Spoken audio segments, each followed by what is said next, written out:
जादुई तोता। एक छोटे से गांव में एक गरीब परिवार रहता था। उस परिवार में रामू और उसकी बीवी सीता उसके बेटे चिंटू के साथ रहते थे। उसी गांव में एक तोता भी रहता था। उसका नाम था रघु। वो किस्मत का धनी था। जहां भी जाता वहां किसी भी चीज की कमी नहीं पड़ती थी। एक दिन रघु उड़ते उड़ते उस गरीब परिवार के घर गया। रघु सोचता है, अरे वाह, लगता है यहाँ आज बहुत अच्छा खाना मिलेगा। मैं पेट भर के खाऊंगा। वो एक कटोरी में रखे अमरूद देखता है। अरे वाह, अमरूद, मुझे तो ये बहुत पसंद है। मैं तो इसे पेट भर के खाऊंगा। रघु तोता अमरूद खाने ही लगता है। तभी सीता रघु को अमरूद खाते देखती है तो गुस्सा हो जाती है और उसे वहां से भगा देती है। भाग यहाँ से, न जाने कहां से आ जाते हैं। मैं तो परेशान हो गई हूं इनसे। सीता के भगाने के बाद रघु चुपचाप से एक कोने में रहता है। धीरे धीरे उस परिवार की बरकत होने लगती है। एक दिन रामू और सीता खाना खाते वक्त बातें करते हैं। आजकल हमारी बहुत तरक्की हो रही है, काम भी अच्छा चल रहा है। रामू कहता है। इस पर सीता कहती है, सच कहा, भगवान हमेशा ऐसे ही हम पर मेहरबान रहे। बेटा चिंटू भी कहता है, पिताजी, मुझे खिलौना लेके दो ना, मेरे सभी दोस्तों के पास है। रामू कहता है, ठीक है, जरूर लाऊंगा। सीता कहती है, कितने खुश है सब, मेरे परिवार को किसी की नजर ना लगे। एक तरफ ऐसी बातें होती हैं तो दूसरी तरफ रसोई में रघु तोता भी अमरूद खाते रहता है।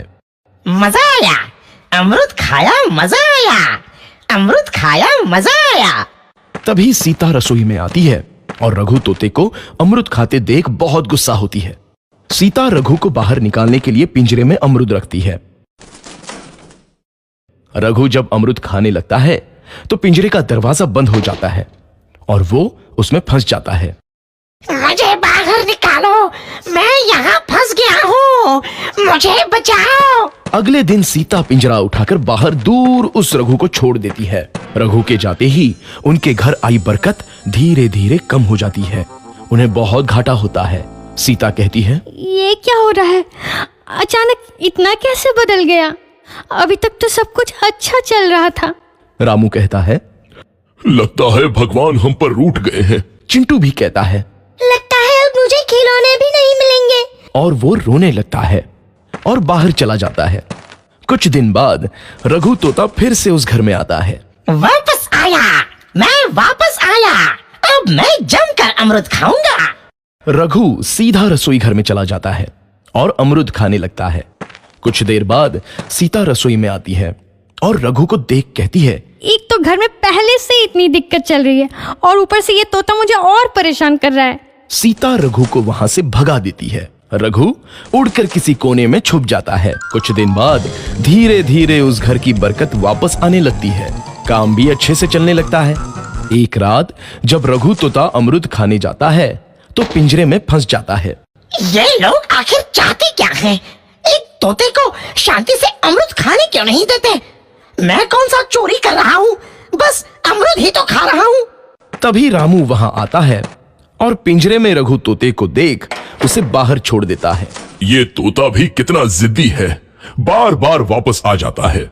जैसे ही रामू रघु को छोड़ देता है, अगले दिन से फिर से उनके घर की बरकत जाने लगती है। काम में घाटा होता है। किसी को समझ नहीं आ रहा था कि ऐसा क्यों हो रहा है। रघु तोता घर आता है तो अचानक बरकत आती है और जब रघु तोता को बाहर निकालते हैं तो बरकत चली जाती है। एक दिन सीता रघु तोते के घर आने और बाहर जाने की स्थिति पर नजर रखती है। ये तोता जब भी घर आता है तो घर में बरकत आती है और जैसे ही ये घर से बाहर जाता है तो उसी के साथ बरकत भी चली जाती है। कहीं ये जादुई तोता तो नहीं है? अगली बार जब ये तोता घर आएगा तो मैं इसे कहीं नहीं जाने दूंगी। सीता रघु का बहुत इंतजार करती है लेकिन रघु तोता दोबारा उस घर में कभी नहीं आता।